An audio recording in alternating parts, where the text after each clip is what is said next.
셨습니다. 자, 우리 옆에 계신 분 한번 인사하도록 하겠습니다. 오늘도 은혜와 함께 살아갑시다. 오늘도 은혜와 함께 살아가십시다. 하나님이 주시는 복된 화요일 새벽 주신 말씀을 가지고 성령의 사람 한 명, 성령의 사람 한 명이라는 제목으로 말씀을 전하겠습니다. 자, 민수기가 이제 넘버스니까 숫자를 센 거죠. 백성민자에다가 그 숫자 할 때 세말 숫자를 씁니다. 그래서 우리 한글 번역은 숫자를 센다, 백성들을 계수했다, 이제 그런 책이 되겠고, 원래 히브리어 성경에는 베 미드바르, 광야에서, 그런 뜻이 되겠습니다. 뭐 둘 다 맞는 내용입니다. 어쨌든 이 민수기 첫 부분은 백성들의 숫자를 셌는데 다 셌어요. 군대에 나갈 만한, 그러니까 전쟁을 준비하는 거죠. 그런데 중요한 것은 여기 레위인만은 이 지파 중에서 숫자를 세지 않았다라고 47절에 명확하게 밝히고 있습니다. 그 계수에 들지 않았다라고 되어 있습니다. 그 왜 안 들었을까? 여기서 제외시킨다는 얘기거든요. 숫자와 명수를 안 센다는 얘기거든요. 교회로 본다면 이거는 영적인 부분들은 숫자를 셀 수가 없습니다.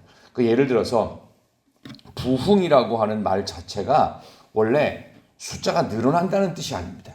부흥은 회복된다는 뜻이에요.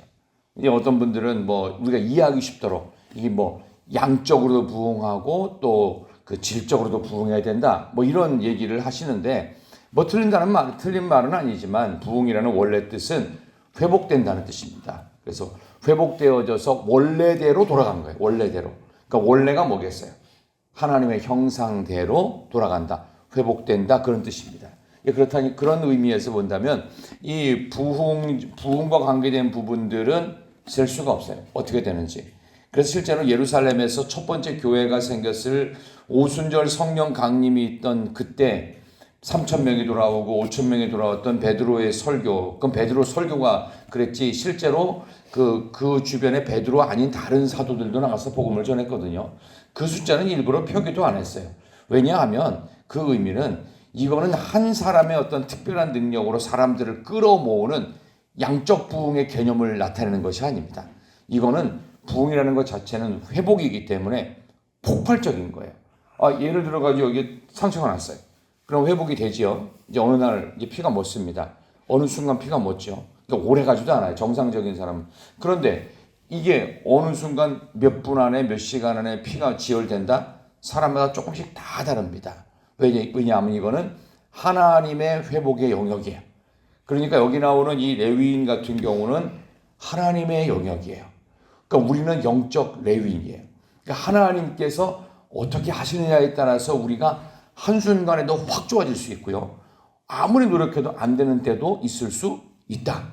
그런 점에서 오늘 레위인 같은 경우는 하나님 안에서 제외되어지고 하나님 안에서 이걸 구별된 존재.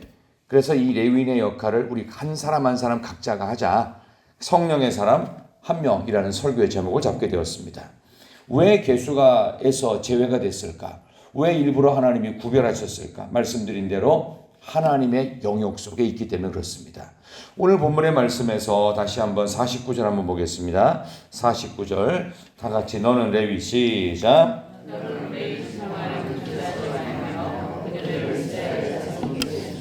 넣지 말고. 아멘.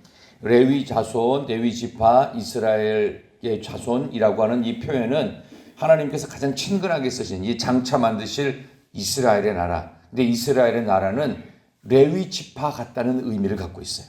그러니까 우리가 영적으로 레위 지파로서, 그러니까 장차 만들어질 하나님의 나라 영적 이스라엘로 우리를 계수에 넣지 않는다, 우리를 제외시킨다는데, 왜 제외시키냐? 세상으로부터 구별해낸다는 뜻입니다. 세상에서 구별해냈기 때문에 세상 사람들이 하는 삶과 우리의 삶은 결코 똑같을 수가 없습니다. 예를 들면 다른 사람들은 이런 일에 대해서 분노를 발해요. 근데 우리는 세상으로부터 구별되고 제외된 사람이기 때문에 세상과 똑같이 분노할 수 없는 것입니다. 분노할 줄 몰라서 안 하는 게 아니라 분노할 줄 알아도 안 하는 것입니다. 이게 일부러 하나님께서 레위인을 제외시키신 거예요. 세상적으로 쓰는 존재가 아니라는 것입니다. 하나님을 위해 쓰임받는 존재다. 그런 점에서 오늘 레위인의 역할을 구분하시는데, 우리 50절, 51절 볼까요? 어떤 역할을 하는지 한번 볼까요? 자, 50절과 51절 그들에게 시작.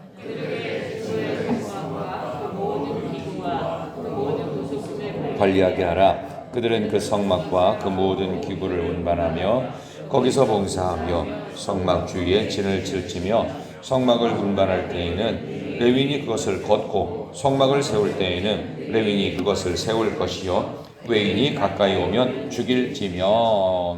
아멘은 해야 되는데 너무 잔인하죠. 이 레위인의 역할을 일부러 하나님이 구별하신 겁니다.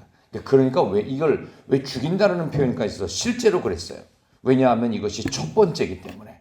이 첫 번째는요, 일벌백계 하듯이 하나님께서 철저하게 레위인이 아닌 그 어떤 사람도 성막에는 하나님의 법궤가 있죠. 이 역할들을 감당하기 위해서 일부러 하나님이 철저한 규정, 잔인할 정도로 철저한 규정을 두십니다. 가까이만 와도 죽인다라고 하는 겁니다. 그러니까 온 이스라엘 백성들에게 똑같이 공표를 하시는 건데 이게 뭐냐? 레위인의 철저히 구별된 사명입니다. 세상은 흉내도 낼 수 없다는 거예요. 성령의 사람의 모습은요, 아무도 흉내낼 수 없습니다. 성령 받은 사람만이 할 수 있는 거예요. 예수 믿는 사람만이 할 수 있는 유일한 역할들을 우리가 하라. 오늘 성경은 그것을 우리에게 가르쳐 주고 있습니다. 이건 영적인 이스라엘을 만드시려고 하는 하나님의 상징적인 것입니다. 그래서 레위 지파는 자기가 속한 레위에게는 땅도 부동산도 주지 않습니다. 일부러 그런 겁니다. 그럼 어디냐? 레위인들이 12개 지파에 각각에 들어가서 12개로 쪼개져서 삽니다. 그래서 각 지파에 들어가서 뭐 하라는 거예요? 사방에 흩어져서 영적인 본보기가 되라는 거예요. 이게 하나님 역할을 대신하는 거예요. 그래서 이제 목회자에게 순종하라는 의미는 여기서 출발합니다. 왜 그러냐? 이거는 철저히 구별된 존재를 우리가 하나님께서 하실 영역을 인정하라. 철저하게 구분시켜라. 가까이 오면 죽일 정도로 하나님께서 주신 사명에 대한 강력한 권위를 부여하고 우리도 성령 받은 사람으로서 세상하고 절대로 똑같아서는 안 된다. 이거를 분명하게 가르쳐 주시고 있습니다. 여기 보면 이제 52, 53절에도 그 책임을 조금 더 구체적으로 설명하시지요. 자, 52, 53절 같이 한번 읽습니다. 시작. 이스라엘 자손은 막사를 치되 그 진영별로 각각 그 진영과 군기 곁에 설 것이며 레위인은 증거의 성막 사방에 진을 쳐서 이스라엘 자손의 회중에게 그렇지나 레위인은 성막에 대한 책임을 질지니라 하셨습니다. 아멘. 책임을 지라는 이 단어가 대단히 중요합니다. 레위인이 이것에 대한 책임을 지고 이거는 목숨을 걸어야 되는 일입니다. 그래서 나중에 여러분이 아시는 것처럼 아론의 아들들 중에서 하나님이 원치 않은 불로 제사 드렸다가 하나님이 당장에 죽이시잖아요. 뭐예요? 책임을 지지 못한 겁니다. 그러니까 그 책임을 지기 위해서 본인이 죽어야 했을 만큼 생명 건 신앙생활 이것을 우리에게 요청하십니다. 성령의 사람이 되면 세상과는 다른 정말 목숨을 겁니다. 그래서 가장 편안한 표현이 뭐냐 하면 예수 믿는 사람은 만사 제쳐놓고 교회 일이 1등인 거예요. 근데 뭐예요? 성령의 사람이라는 거예요. 목숨 걸고 신앙생활해라. 이게 레위인의 규정부터 우리에게 상징적으로 우리가 속한 각 지파, 전국에 흩어져 있는 각 지파의 레위인들을 일부러 나누어서 살게 하십니다. 그래서 그곳에서 뭘 하는 거예요? 교회를 만드는 거죠. 그곳에서 하나님 중심의 삶을 하나님이 구별하신 이 철저한 구별된 삶의 상징으로서 모범으로서 이거를 따라갈 수 있도록 이 영역을 누구도 침범하지 못하도록 하나님이 철저하게 그 책임을 지는 영역을 만드셨습니다. 그럼 이 책임을 져야 될 부분은 무엇일까요? 저는 세 가지라고 생각을 하는데 어떤 자세로 이 영역을 감당해야 되는지 오늘 말씀 마지막 54절 보겠습니다. 54절 이스라엘 자손이 시작. 명령하신 대로 행하였더라. 아멘. 자세는 어떻게 하냐? 그대로 명령하신 대로.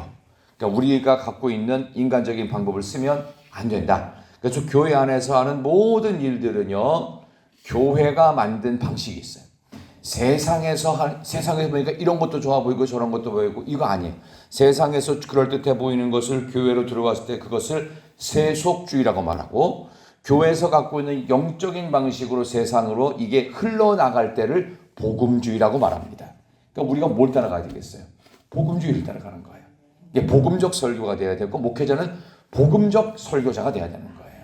그러니까 모든 목회의 영역들은 영적이냐 복음적이냐를 철저하게 따져야 된다. 그러니까 세상이 반대해도 교회에서 하나님 말씀의 근거에서 정확한 목소리를 내는 게 맞다는 것입니다. 그래서 하나님이 행하라는 대로 명령하신 대로 그대로 명령하신 대로 저는 이 책임을 져야 될 부분이 우리에게 세 가지라고 생각합니다. 첫 번째는 세례교인의 첫 번째 의무인 예배의 책임입니다. 두 번째는 기도의 책임입니다. 그 다음에 세 번째는요, 전도하는 책임입니다. 출애굽기 23장 한번 볼까요? 출애굽기 23장 17절을 잠깐 보시면 거기 예배드리는 자의 자세를 성경이 명확하게 규정을 합니다. 예배는 어떻게 드리는 것이냐? 우리 117쪽 신약성경 117쪽에 출애굽기 23장 17절을 보겠습니다.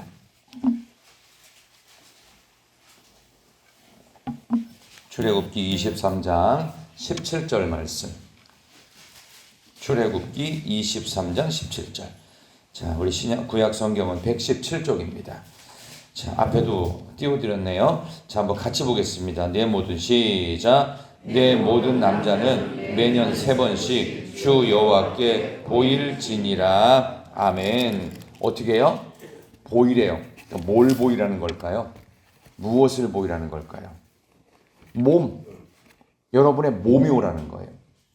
헌금만 보내지 말고 그 다음에 어디 가서 다른 데서 영상으로 예배 드리지 말고 몸을 보이라는 거예요. 몸. 예배는 뭐예요? 몸이 오는 겁니다. 대신 예물을 보내는 게 아닙니다. 모든 예배의 기본은 하나님께서 이스라엘 백성들이 이스라엘 나라가 만들어지기도 전에 명령하신 예배의 원칙 1년 3번. 그러니까 이스라엘의 영적인 규례니까 3번만 드리라는 게 아니에요. 우리가 드리는 모든 예배는 다 하나님 앞에 몸을 보여드리는 겁니다. 그래서 예배의 책임을 감당할 때 내 몸으로 예배하는 책임을 감당하라. 이게 정말 중요한 겁니다. 그 다음에 두 번째는요, 기도하는 일입니다. 데살로니가전서 5장 17절에 있는 것처럼 쉬지 말고 기도하라. 기도는 쉬면은 안 된다 라고 하는 기도의 철저한 책임성. 그 다음에 예배를 몸으로 보여서 하나님께 드려라. 그것이 예배에 대한 책임성. 그 다음에 세 번째는 전도입니다. 땅끝까지 이르러 증인이 되라. 사도행전 1장 8절. 사도행전 1장 8절에 맨 앞에 단어가 나와요. 오직 성령의 충만을 받아서 예루살렘과 온 유대와 사마리아 땅끝까지 이르러 내 증인이 되라. 성령의 사람이면 마땅히 무슨 책임이 있다? 전도의 책임이 있다. 그래서 우리가 당장 선교사로 나간다 이렇게 안 하더라도 생활 속에서 전도하라는 거예요. 생활 속에서 내가 성령 받은 사람이라는 것을 확인하는 증거는 내가 전도를 하고 있는지. 쉬운 겁니다. 나 교회 다니는 게 행복해요, 이거예요. 나 예수 믿기 전과 후가 이렇게 달라졌어요. 끝이에요. 이게 다예요.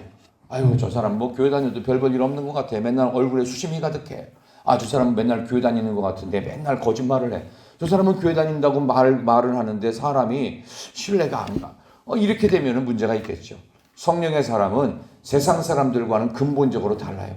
신뢰가 안 가는 부분도 신뢰가 가게 해야 되고요. 세상 사람들이 화를 낼 때도 참을 수 있어야 되는, 세상과는 근본적으로 구별된 성령의 사람 한 명, 저와 여러분이 되어져서 세상으로부터도 구별되어지고 우리 인생에서 그 누구보다도 성별한 모습으로, 깨끗한 모습으로 살아갈 수 있는 성실과 정직이 아름다운 모습의 본이 우리가 되었으면 합니다.